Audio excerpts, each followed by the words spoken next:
What is the difference? Advice versus advise.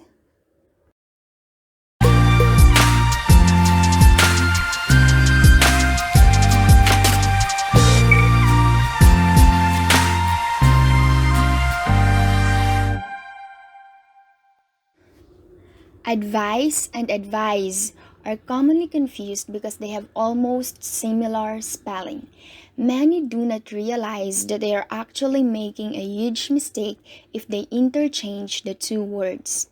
The two are totally different from one another. So let's get started and end this confusion. What is the difference between advise and advise? In terms of pronunciation, advice with a C is pronounced as advice, as in eyes, while advise with the S is pronounced as advise, as in eyes, or in other words, like the sound of realize. Another difference between the two is the part of speech where they belong.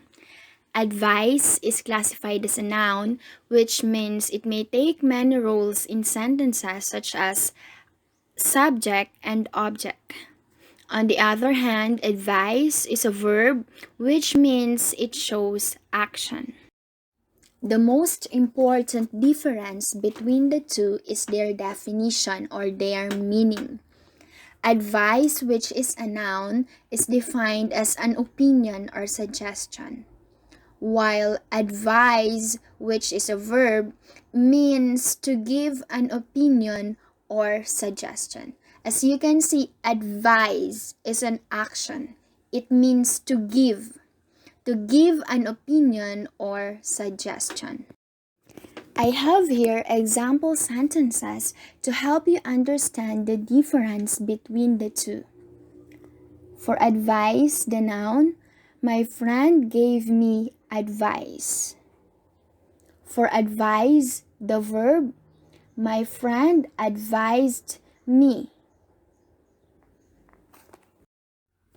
Here are some reminders about the usage of advice.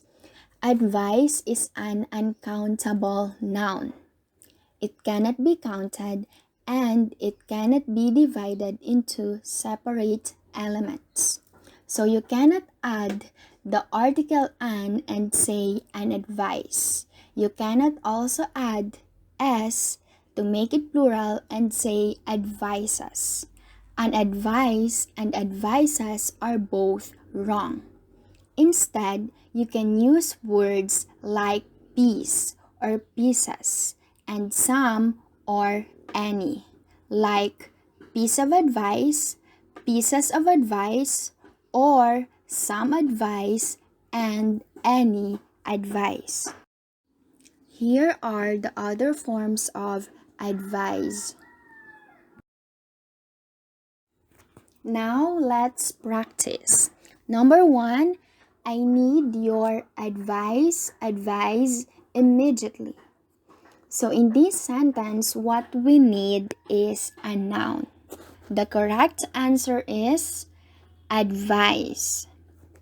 Number 2, he advised me about the issue. So in this sentence, what we need is a verb. So the correct answer is advised. Here are some sentences for you to practice more. Comment your answers and I will reply if you got it correctly or not.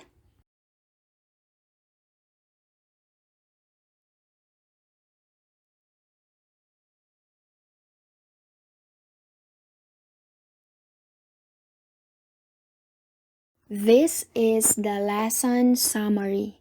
If you have questions or clarifications, please feel free to leave a comment. Thank you.